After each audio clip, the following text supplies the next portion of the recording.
years. Please welcome Albert and Marcus.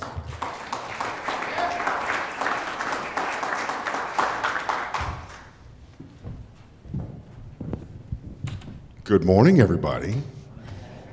Such a nice reception. It must be for you. Has to be for you. No, trust me, it's probably for both of us. So first and foremost, Albert Thompson, glad to be back.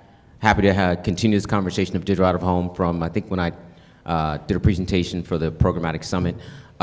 Pleasure to have my guy, Marcus Williams, here accompany me. I'm gonna let him introduce himself, and then I'm gonna allow him to give you some context of how the Lexus Dealer Association works with corporate. I think it's an important lens to understand, just because this was a tier 2 campaign, less of it being something national, what we did. So, Marcus? Thank you very much.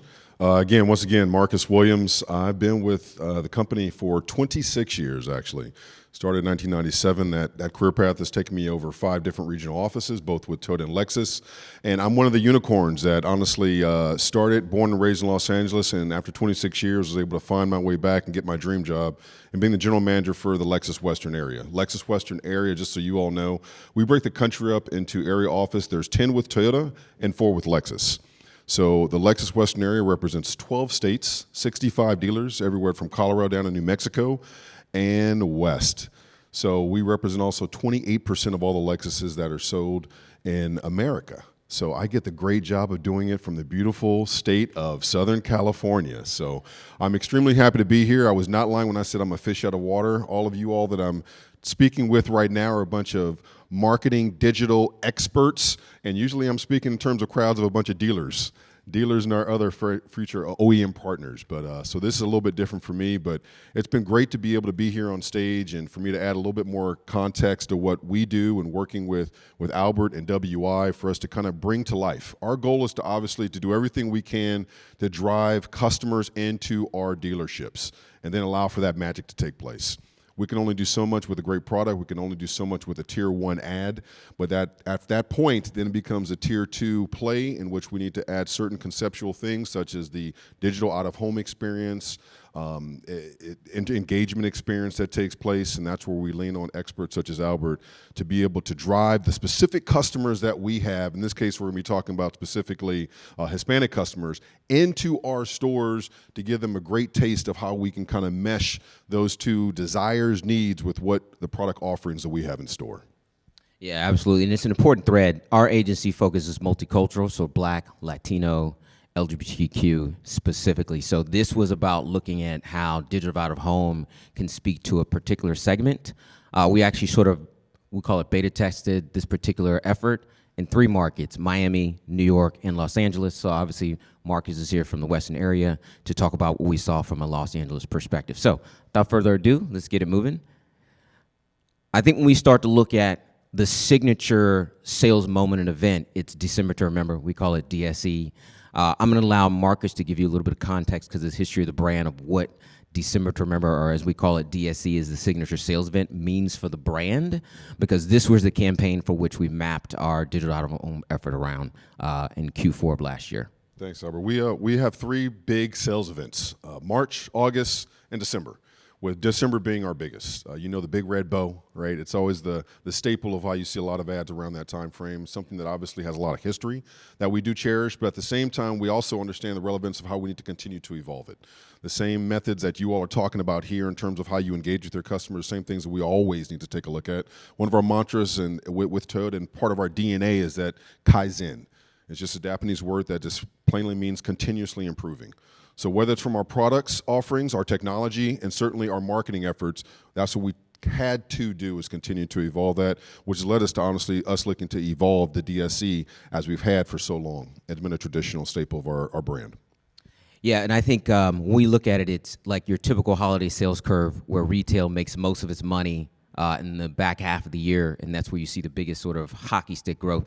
Now, the one thing we know from multicultural is our growth for Black, Latino maps the sales event trend, meaning there's an uptick in March, uptick in August, and then it just climbs all the way through December, and then it tapers off as you get into mid-January. So we mapped this effort looking at the optimal time period to run this, test this, based upon the actual sales curve. So one I want you to understand is a lot of sales and data science going to what we do. We'll get into that later.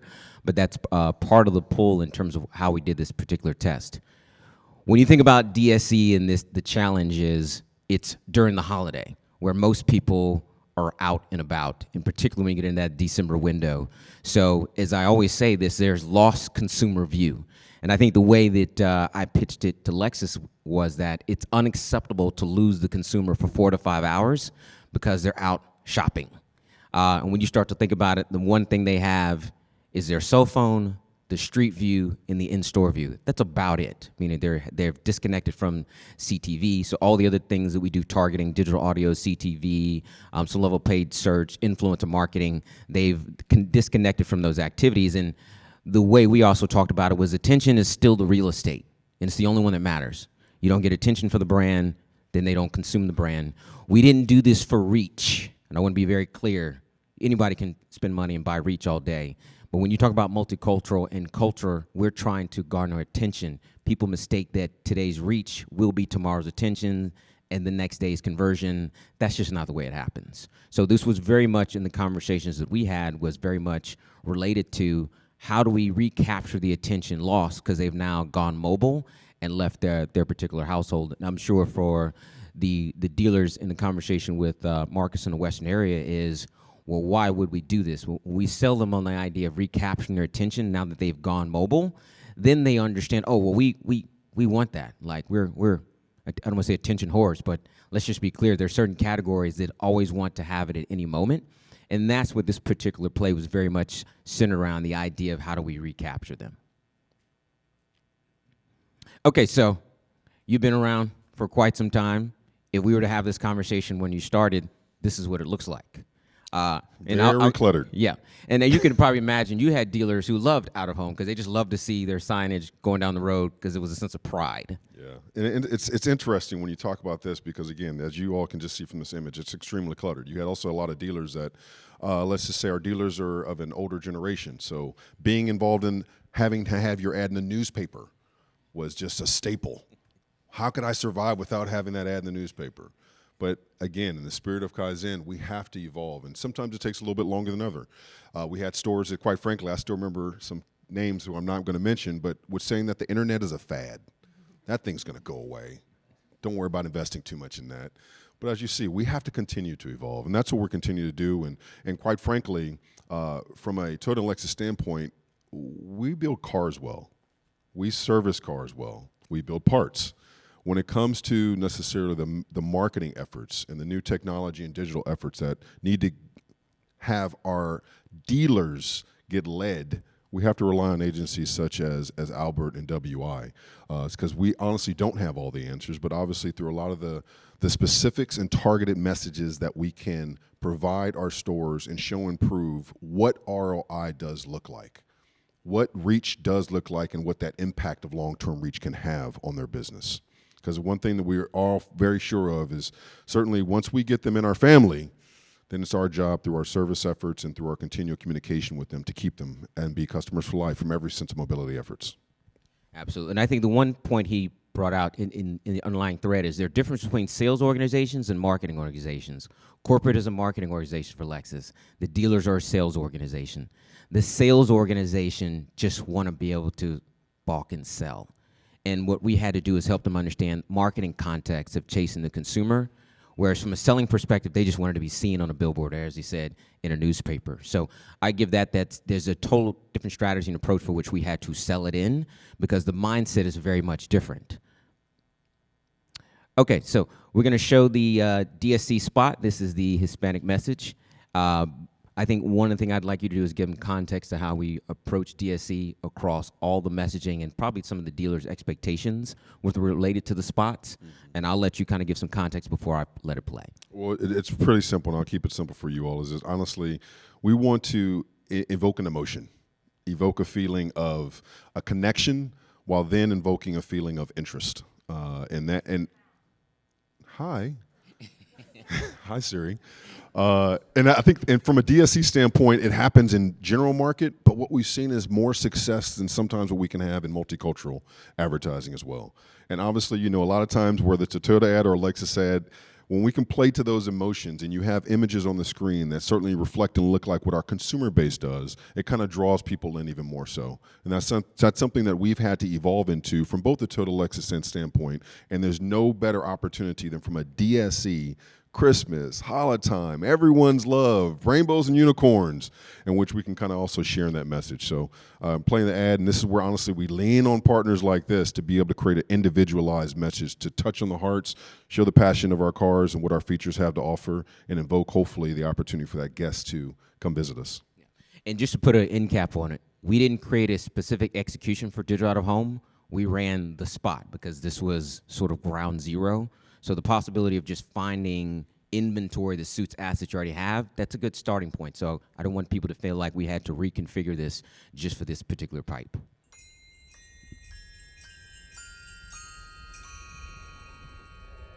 I don't have Hey, volume Tristan! control. Hey, Lexus, play holiday music. Todos juntos. Haz que este diciembre sea inolvidable. Felices fiestas de Lexus. And just so you know, this was very much an adaptation. We obviously, as an agency, do original spots, but a lot of it during the holiday season for DSE are more adaptations versus wholly unique ones. And it depends on the cycle. So we've done some that had more cultural context, but this is what it looked like for this campaign.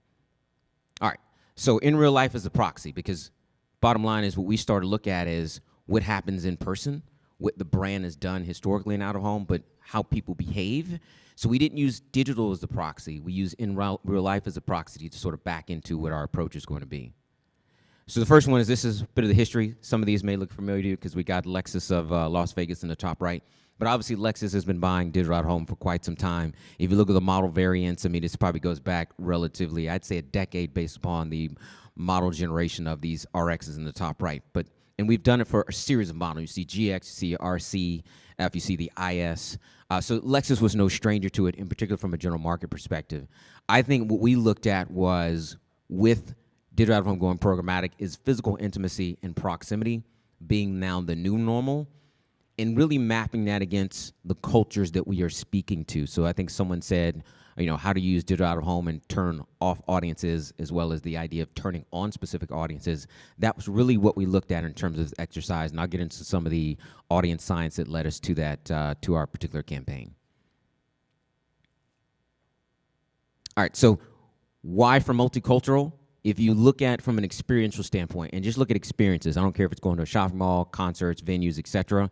You're talking about very culturally rich environments. So multicultural has always had a representation in the experiential world. It's part of the reason we do a lot of event marketing as an agency. But these are segments, Black, Latino, queer, in particular, Asian American as well, that are heavily connected between physical environments and digital interaction. So this notion of phygital, combining and playing and going back between both worlds, very much aligns with the characteristics of the segments we pursue.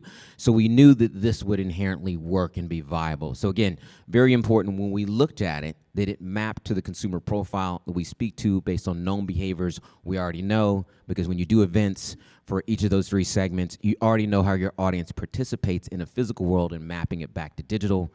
Business case proved that digital out of home would be viable. I think the biggest thing we started to look at is this notion of going from mobile to mobility. So we had already been doing mobile display for our particular clients, in particular for all the dealer markets. But we really started to look at the consumer behavior and their willingness to use multiple modes of transportation.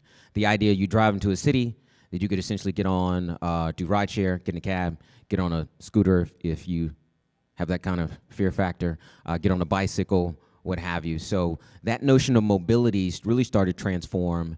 And for a lot of automakers, including Toyota, this became a real conversation. I'm going to let Marcus give a little bit of context as to the Toyota factor vision in thinking about mobility and understanding that we can't operate in a world where all we care about is selling a new car. Yeah, thank you. And the word itself, mobility, is kind of, we have to pause and think, right?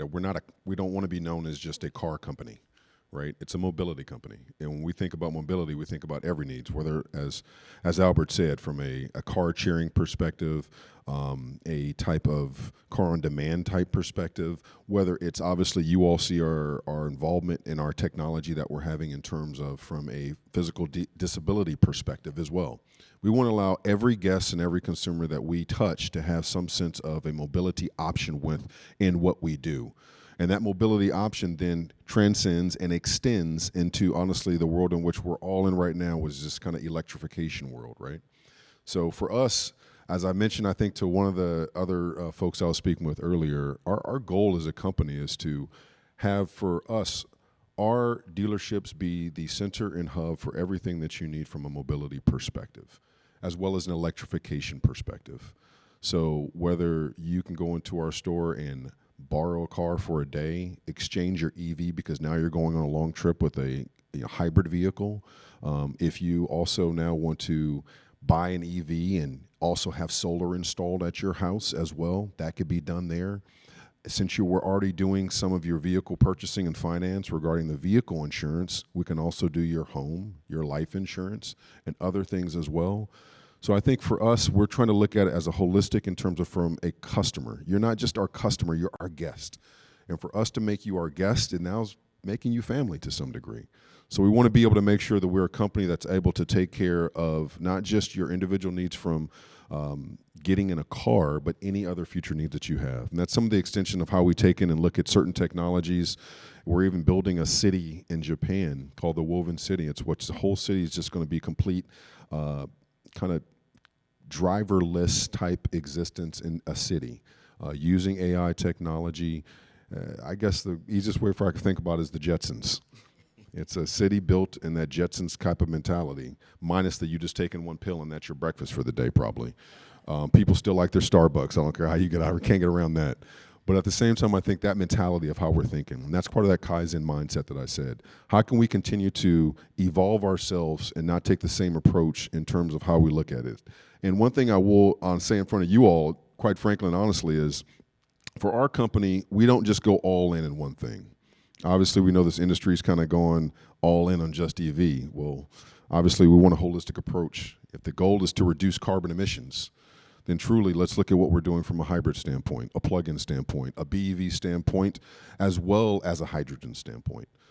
This kind of four-tier approach allows us to continue to evolve, and I think as we continue to mirror that with our marketing and digital out-of-home efforts, we can translate that into how we can affect a person's lifestyle, not just in the car that they purchase, but in every other touch points that's their lifestyle involves, as I mentioned earlier. And it's no secret as to why a lot of the ride-sharing vehicles are Toyota vehicles. A lot of that is by design, based upon the amount of carbon footprint that they will hold in a given city. The fact that most of them, a lot of them are hybrids, more will be electric. So that is the most simplistic form in the participation of mobility, because at the end of the day, being in another one's vehicle is still yet an experience, which may lead to consideration of actual purchase. So the design is behind the scenes is much bigger than what appears just on the surface.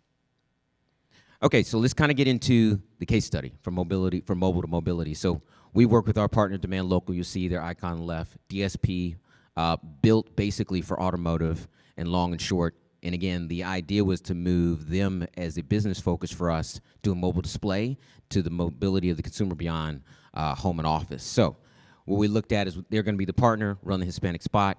They're going to evolve what largely would just be mobile display of rotating our particular video to this notion of mobility.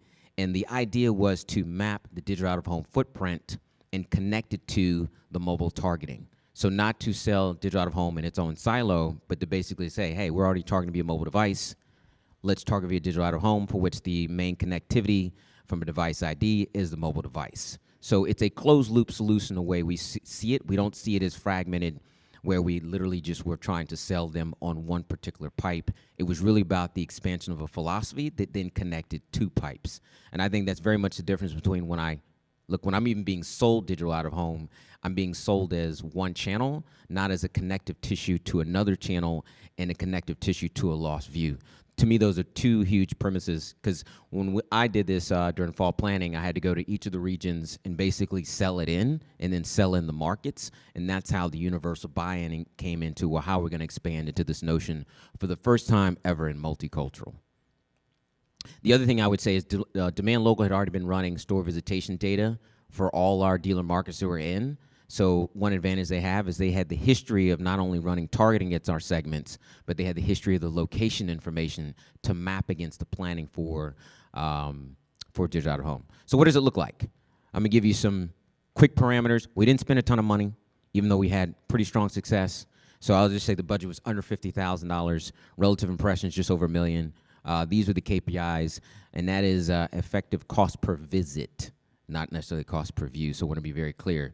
We tracked visitation as part of this campaign as the metric. At the end of the day, when Lexus sends around Pacesetter reports that show sales for the week or weekend, there's 2 metrics that sit at that report: sales and foot traffic. That's number 1 and 2, and then everything else from there. So part of getting this off the ground is, if you're not going to measure foot traffic, because dealers feel good when there's healthy foot traffic, when there's not, they don't.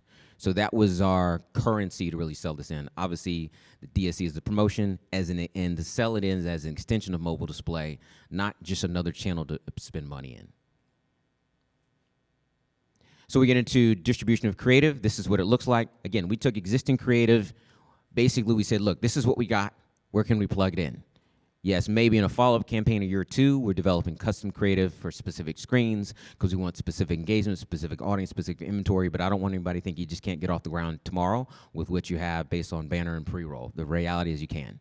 When you look at where we showed up between live billboards, urban panels, gas station TV, this is how we mapped it. Granted, the marketplace has greater fluidity and a lot more options. We kept it pretty straight and narrow, as well as consistent in 3 very, very different markets. Just so we could have parity between comparing how the different markets proved out performance-wise. When we look at the footprint, and before I get into the consumer footprint, where all the little black dots kind of show where the panels were in relation to the Lexus logos, I want Marcus to give context for the market master data that all the dealers have, because dealers know who's in their backyard. You don't just go buy digital out of home and set up inventory. You have to do it against the audiences in their neighborhood and where people live that are Lexus consumers. Yeah, thank you. And what dealers use, it's one tool that honestly dealers certainly do use, right? And that's this Market Master tool is a way for them to go in and target customers. Target customers for several different reasons, not just from a new vehicle stand and sales standpoint, but also for service. Dealers really use this tool for obviously service because it's a way for them to target them if there is a potential recall that they want to bring the customer back in to have performed, but also customers that have not been in the stores for a while, that have kind of just become what we call kind of orphan customers, right? Inactives. So we use this tool to specifically target them from a service standpoint, but from a sales standpoint, we can kind of continue to peel the layers here.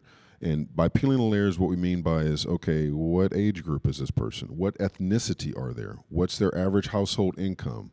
So that way we can take a lot of these metrics, use the AI, and then target them specifically for a specific vehicle that we have coming out based on obviously what they already have, what their interests are, and then it allows our stores to honestly be able to then take that information that they sent a campaign to and then track them throughout the life cycle what was the metric and performance for that. So it's something between this information, between obviously the JD Power information, we're able to continue to peel back those onions and add relevance for our stores and what we're doing and why we're doing it. Yeah, and the maps you don't see is we have census data maps. We shared it with Demand Local so they can see how the Latino community is mapped across the greater Los Angeles area. So when you start to look at some of the heat maps, you start to see, pocket areas like East LA going all the way to El Monte. So again, we're looking for an affluent U.S. Hispanic audience, relatively speaking, where they live or where they shop retail-wise. We also have store visitation based on average distance they drive to a dealership based on domicile, where they live. So there's a lot of information you don't see here that is presented, that was pulled forth in this. Again, we didn't just go do it for reach. We literally mapped it on neighborhood block level because all the dealers are set up by PMA, or let's say an amalgamation of zip codes. And they're all looking at relative placement relative to how they're fixated. So, and you'll see this is how the inventory democratized. So we didn't go in and say, hey, we're just going to run across these partners, these channels. Like I've done, obviously, direct calls with Clear Channel, but we didn't go buy Clear Channel. We bought the audience, and this is how it democratized in terms of the actual inventory. When you look at the location intelligence, this is huge because when you start to look at it, Mark is going to test. The average dealer knows where their customers are coming from because as you treat them like guests, you know their points of origin, what neighborhood, and some of them came from other neighborhoods.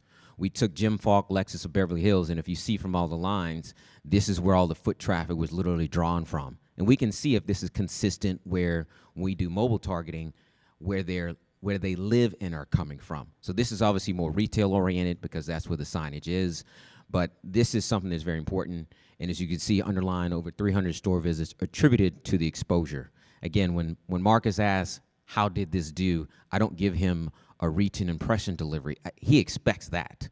That's just me being good stewards of the money. What he wants to understand is to what degree there is a propensity for digital out of home to drive someone to our location, not as a last click attribution, but as part of the closed loop of ad exposure. In other words, do we increase this up? Do we kick it out?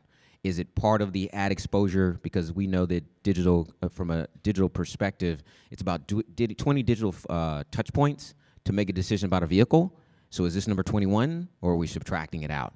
Again, all these variables matter because, as I said in the Pacesetter report, sales, foot traffic is the number 1 and 2 things that they put out to all the agencies reflective of what the health looks like. And they compare that from past week, past month, and past year. Every single week, they're trending what sales look like the past year, every month the past year, year over year. So, again, data science is critical just because that's the currency. And you'll see that we use this as directional. We would never tell a dealer, hey, 300 store visits means 300 sales. It's really about the propensity which someone will walk in because that's what they want to see coming. All right, so let's do some key takeaways. When you start to look at our approach, we always tell Lexus we are looking for people who have greatest intent for the brand.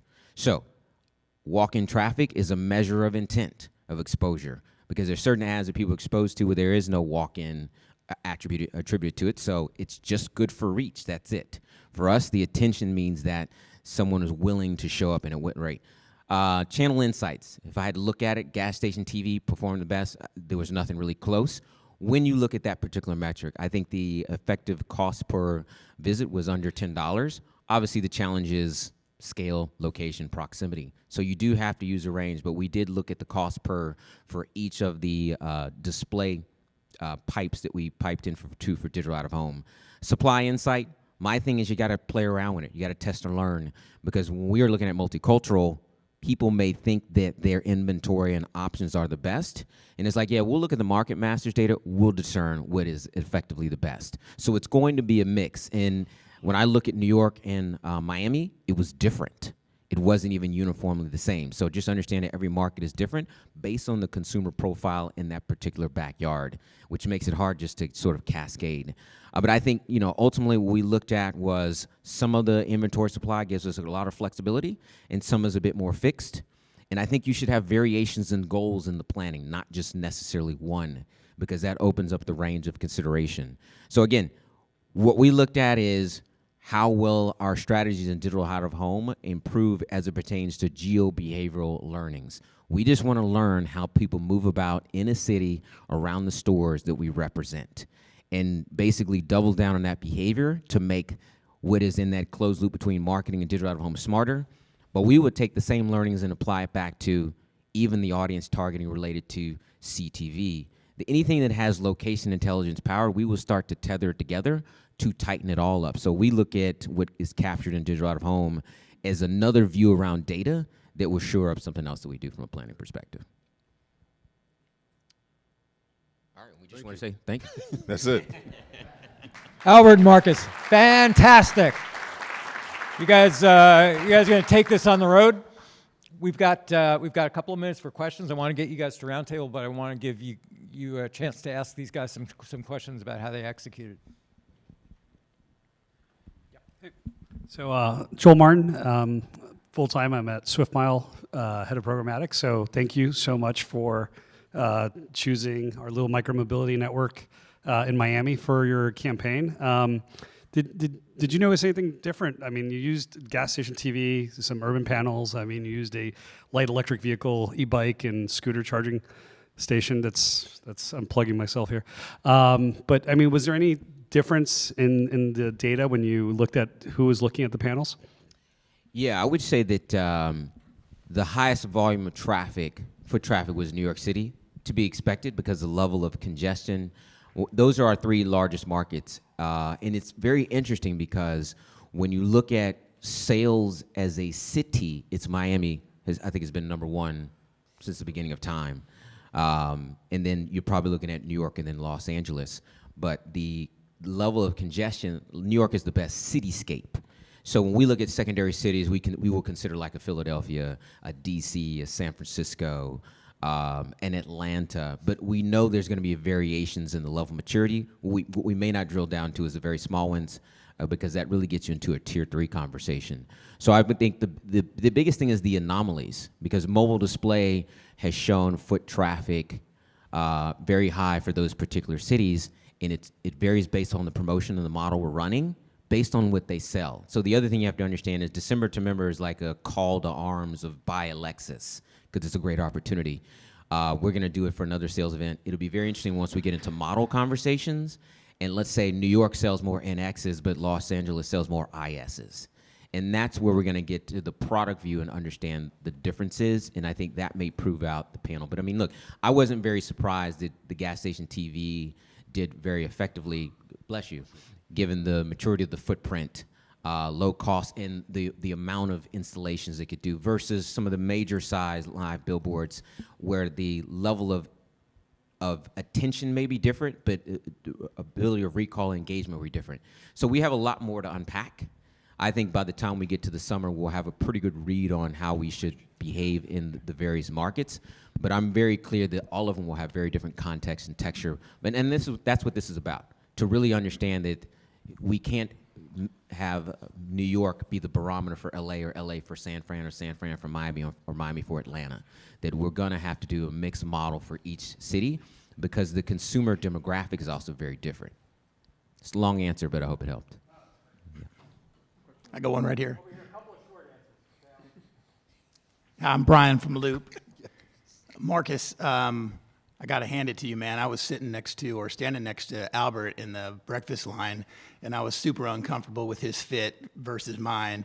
And you've just So am I. Yeah, so I know. Am I. But he man always does it well. I know. That's why I'm like. And I got to sit right next to him on the stage with lights on me, man. How do you think I feel right now? That's my whole point. I'm like giving you kudos, man. It's pretty brave of you.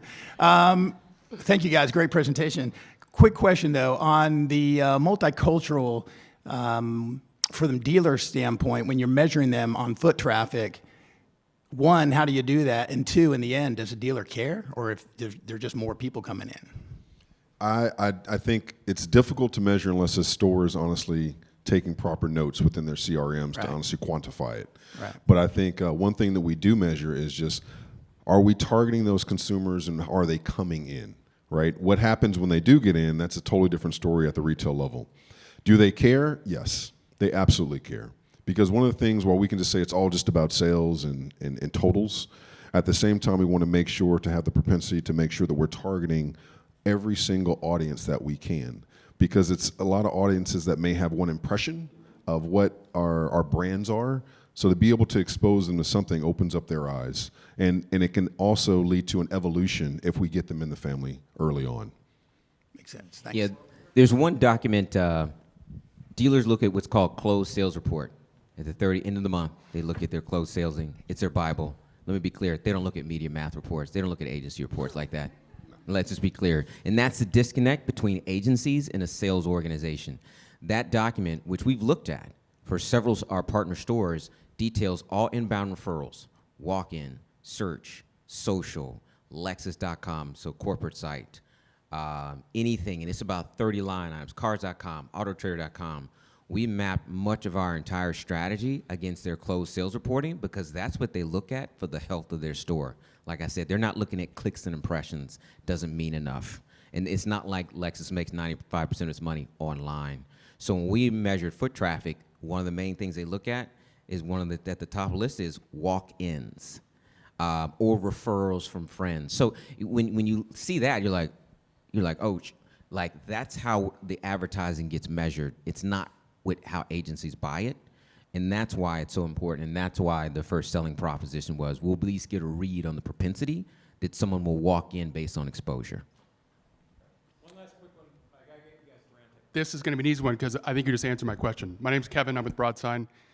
The last vehicle I purchased, I wasn't on the lot until I was dropping my car off and picking up keys. I did all my shopping online, did all my research, found out which dealership near me had the inventory, and I was curious how I got counted for in the system, but I think you just answered it because I was in the CRM from the very get-go.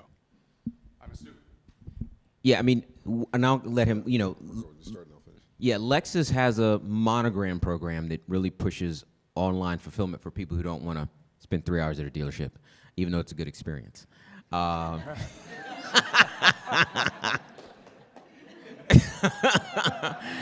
then the dealer groups themselves have their own mechanism for that as well. But I would say Lexus largely has been a walk into the experience kind of brand, very different from, say, some of the smaller brands that have less of a footprint in terms of their how they sell, and even like a company like Tesla.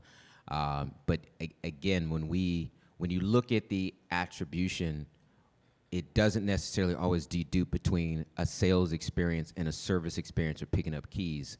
The reality of it is dealers make how much percent of their money on service and parts versus sales? At least 80%. 80%. So they just want you in the building. That's just the bottom line. They're trying to, it's like going to Vegas. We're going to give you a hotel room. Go gamble. So that particular model means that the attribution as it pertains to visiting a great experience still matters regardless of why you're there. The idea is getting you back. Albert, Marcus. Albert's going to be leading the roundtable at the end of this. You guys are great. Thank you so much. Thanks, everybody.